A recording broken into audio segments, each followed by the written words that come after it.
برادری آ گئی۔ یہ جو برادری کی دشمنی ہے نا، یہ سب سے مشکل ترین دشمنی ہے۔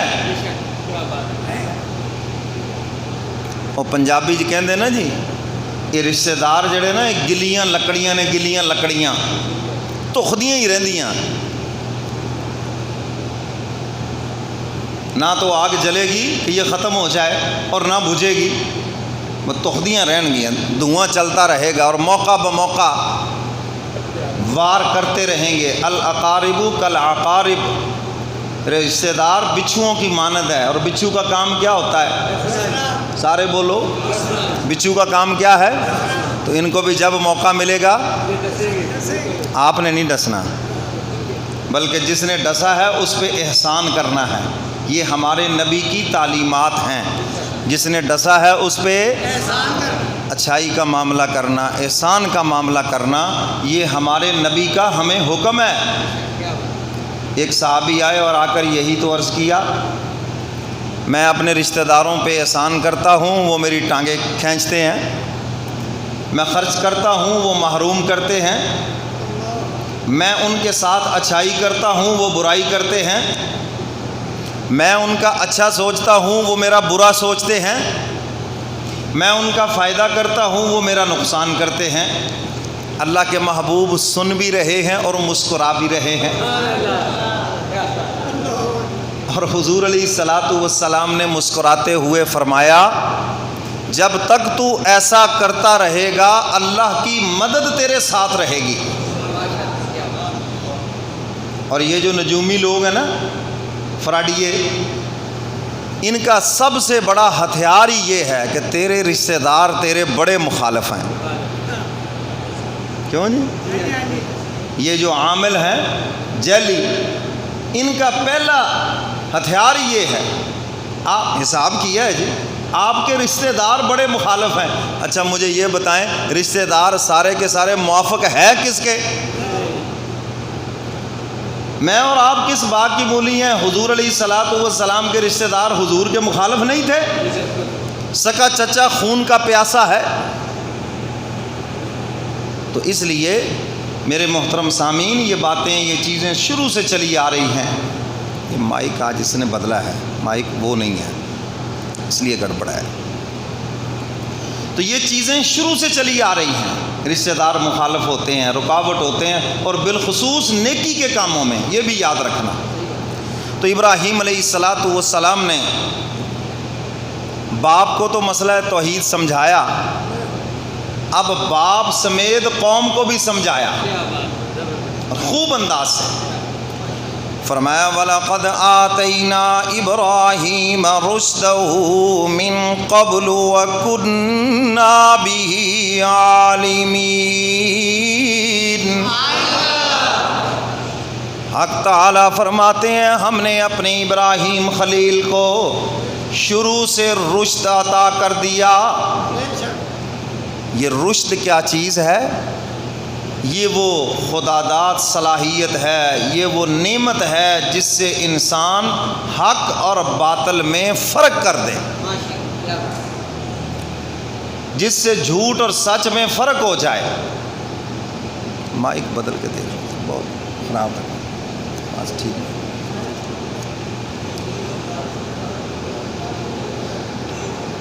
تو رشد جو ہے، جس سے جھوٹ اور سچ میں فرق ہو جائے، اور اللہ کے محبوب نے فرمایا، قرب قیامت ایسے لوگ آئیں گے جن کو سچ اور جھوٹ کا ہی پتہ نہیں چلے گا، ردی ہوں گے بالکل۔ بہت سے لوگ آپ کو یہ باتیں کہتے ہوئے سنائی دیں گے، پتہ ہی نہیں چلتا جی، سب تو قرآن پڑھتے ہیں، سب ہی تو حدیث پڑھتے ہیں، سب ہی تو دین کی بات کرتے ہیں، پتہ ہی نہیں چلتا سچا کون ہے یا جھوٹا کون ہے۔ اچھا میں آپ سے پوچھتا ہوں، اگر ایک جج یہ کہے مجھے تو پتہ ہی نہیں چلتا یہ دونوں پارٹیوں میں سچا کون ہے، دونوں طرف نامور وکیل کھڑے ہیں، دونوں طرف دلائل کی بچھاڑ ہے، اور مجھے پتہ ہی نہیں چلتا دونوں پارٹیوں میں سچا کون ہے یا جھوٹا کون ہے، تو وہ جج بننے کے قابل ہے؟ بولو بولو۔ تو اللہ کے نبی بھی یہی فرما رہے ہیں، فرمایا قرب قیامت ایسے ردی لوگ آئیں گے جن کو سچ اور جھوٹ کا پتہ ہی نہیں ہوگا.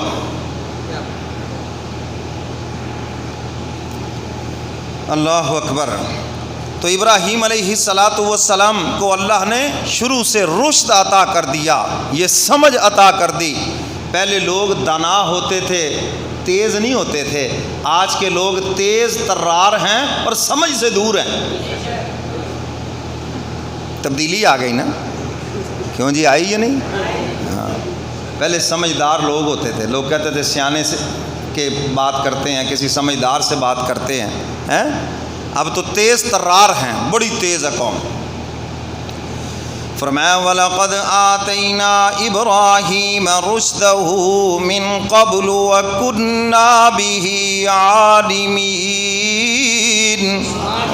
ٹھیک ہے رہنے بس. إِذْ قَالَ لِأَبِيهِ وَقَوْمِهِ مَا هَذِهِ التَّمَاثِيلُ الَّتِي أَنْتُمْ لَهَا عَاكِفُونَ.